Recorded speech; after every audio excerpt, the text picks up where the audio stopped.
Afrique, juin 2015, Exo 1. Un fournisseur produit deux sortes de cadenas. Les uns sont premier prix et les autres sont haut de gamme. Un magasin de bricolage dispose d'un stock de ces cadenas et le stock comprend un grand nombre de cadenas de chacun des deux types. Donc dans cet exercice, dans la partie A, il faudra utiliser un intervalle de fluctuation pour vérifier qu'une proportion de 3% de cadenas haut de gamme sont défectueux dans la production et un intervalle de confiance pour estimer la proportion de cadenas premier prix qui sont défectueux dans un échantillon de 500 cadenas. Ensuite, dans la partie B, il faudra utiliser la loi normale qui a une moyenne connue et un écart type connu afin de calculer une probabilité et ensuite calculer le nombre minimum de cadenas qu'il faudra avoir en magasin pour éviter la rupture de stock. Enfin, dans la partie C, le but sera de comparer les probabilités qu'un cadenas soit défectueux, sachant qu'il est haut de gamme ou de premier prix, avec un arbre de probabilité conditionnel, un arbre pondéré. Donc dans cet exercice, la partie qui nous intéresse, c'est la partie A.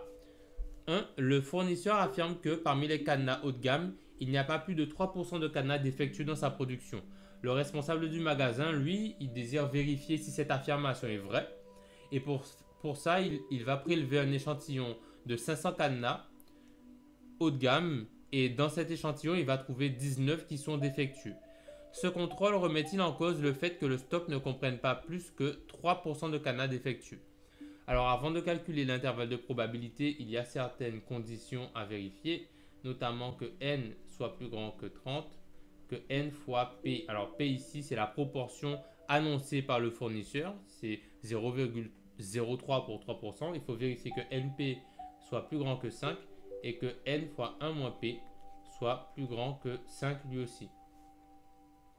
Donc calculons ça. Ici on a n égale, on nous dit que l'échantillon est de 500 cadenas. 500 c'est plus grand que 30. Ensuite n fois p et n fois 1 moins p, ça va être 500 fois 0,03. Alors j'ai fait le calcul sur la TI.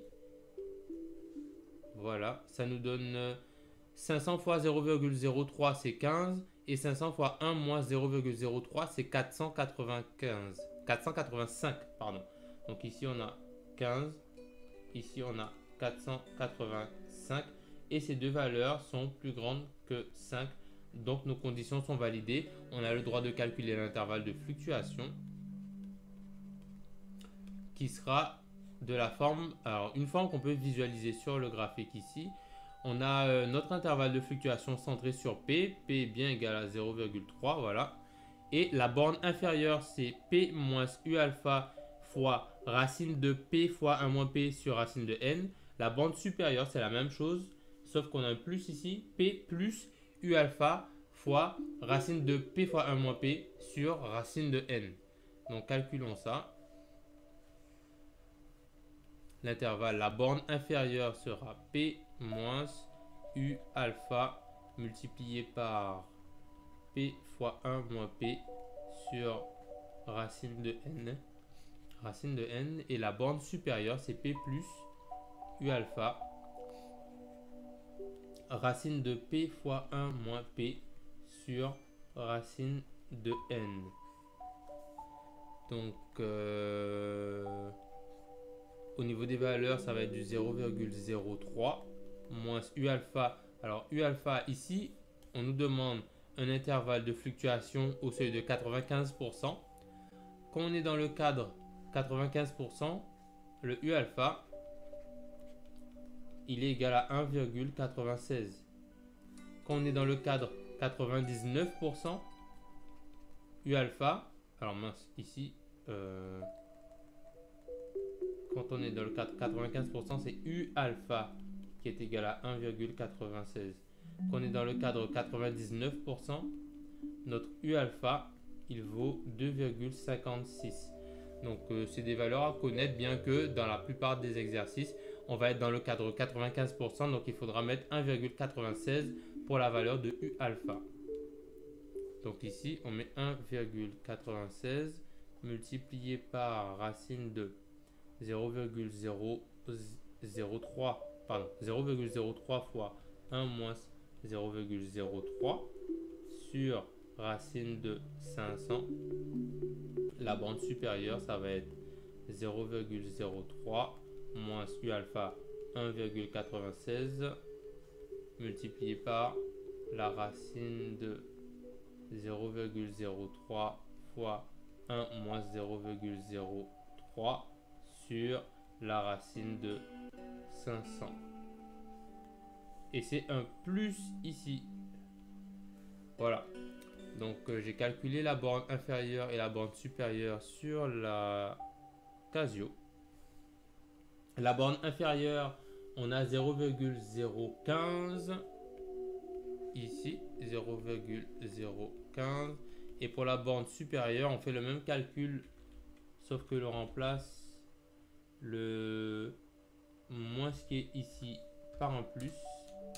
Ça nous donne la borne supérieure 0,0449, donc 0,45 à 10-3, arrondi à 10-3, 0,045. Donc voilà notre intervalle de fluctuation. Et la question, c'était de vérifier que la proportion annoncée par le fournisseur, donc 3%, est bien compris dans notre intervalle de fluctuation. Alors en fait, c'est pas la proportion annoncée par le fournisseur qu'il faut vérifier, c'est la proportion de cadenas défectueux observée sur l'échantillon prélevé par le responsable du magasin. Donc le responsable du magasin, il prélève 500 cadenas et il observe que 19 sont défectueux. Donc la fréquence qu'il observe, la fréquence de cadenas défectueux est de 19 sur 500 cadenas. 19 sur 500, je vais faire le calcul ici. 19 divisé par 500, ça donne 0,038. Maintenant, vérifions que cette fréquence observée se trouve bien à l'intervalle, à l'intérieur de l'intervalle dans lequel notre proportion a le droit de fluctuer. 0,038, c'est bien compris entre 0,015 et 0,45. Visualisons ça avec le graphique. N égale 500. P égale 0,03, c'est bon. Et 0,038, c'est à peu près ici. Et c'est bien compris dans notre intervalle de fluctuation. Donc, la question est: ce contrôle remet-il en cause le fait que le stock ne comprenne pas plus de 3% de cadenas défectueux? Nous, on a observé qu'il y avait 0,38% dans cet échantillon de 500 et que cette proportion est incluse dans l'intervalle de fluctuation. Donc, on ne remet pas en question la valeur annoncée par le fournisseur.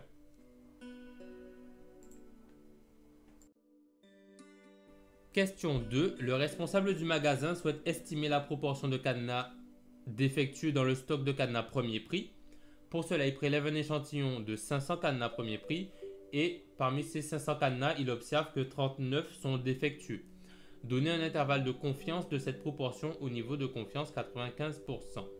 Donc pareil, avant de calculer un intervalle de confiance, il faut vérifier ces mêmes conditions là. Donc ici N c'est toujours 500, N fois P, par contre P ça va être F en fait.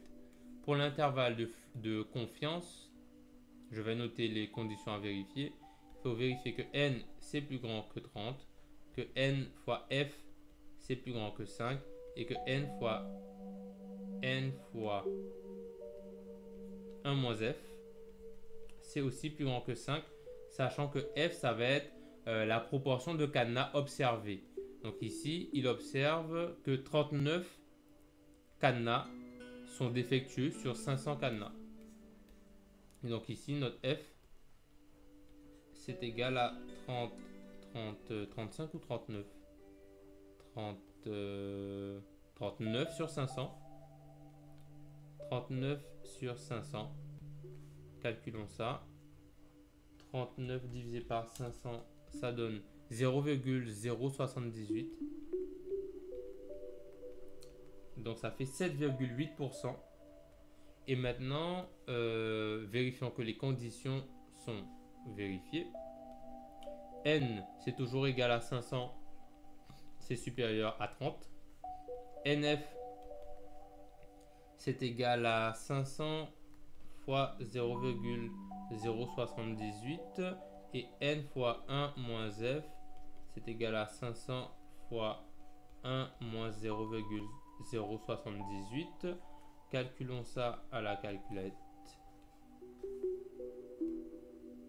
Alors, 500 fois 0,078, ça nous donne 39. Et 500 fois